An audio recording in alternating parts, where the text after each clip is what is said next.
ini saya akan menjelaskan apa sih ini maksud dengan memori. Jadi memori mengacu pada sebuah proses yang memperoleh, menyimpan, dan juga mengambil sebuah informasi yang diterima oleh individu.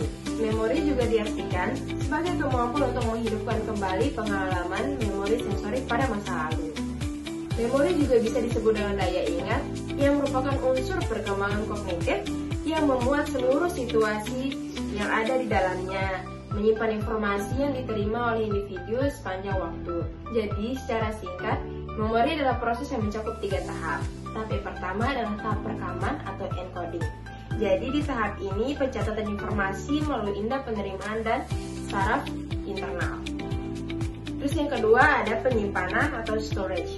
Jadi ini menentukan beberapa lama informasi yang diterima oleh individu ini bertahan lama dan dalam bentuk apa dan juga di mana.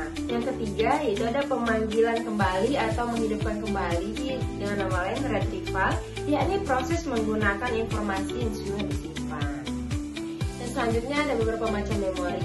Yang pertama itu memori jangka pendek atau short term memory. Jadi short term memory ini adalah jenis memori yang bekerja sangat singkat, hanya beberapa detik, kurang lebih 15 hingga 30 detik saja. Memori ini dikatakan memori jangka pendek karena biasanya digunakan oleh individu untuk mengingat hal-hal yang tidak penting saja.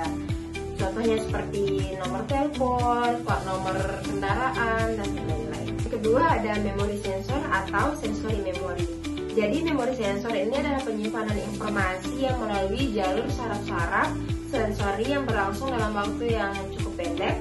Jadi informasi yang diperoleh melalui panca indera, penglihatan, perabaan, dan penerimaan, pendengaran atau pengecapan hanya mampu bertahan selama 1 hingga 2 detik saja. Memori sensor ini tidak jauh berbeda dengan memori jangka pendek, hanya saja memori sensor ini digunakan untuk tindakan yang ingin dilakukan oleh individu. Jadi yang ketiga adalah memori jangka panjang atau long term memory. Jadi kemampuan memori jangka panjang ini biasanya sangat berbeda dari memori-memori yang sebelumnya, karena memori jangka panjang ini dapat menerima informasi dan bahkan cenderung menetap di otak individu.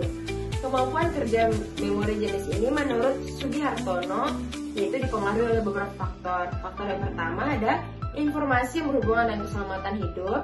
Terus yang kedua ada informasi yang membangkitkan emosi. Yang ketiga ada informasi yang masuk dan akan sangat berarti bagi kehidupan individu tersebut.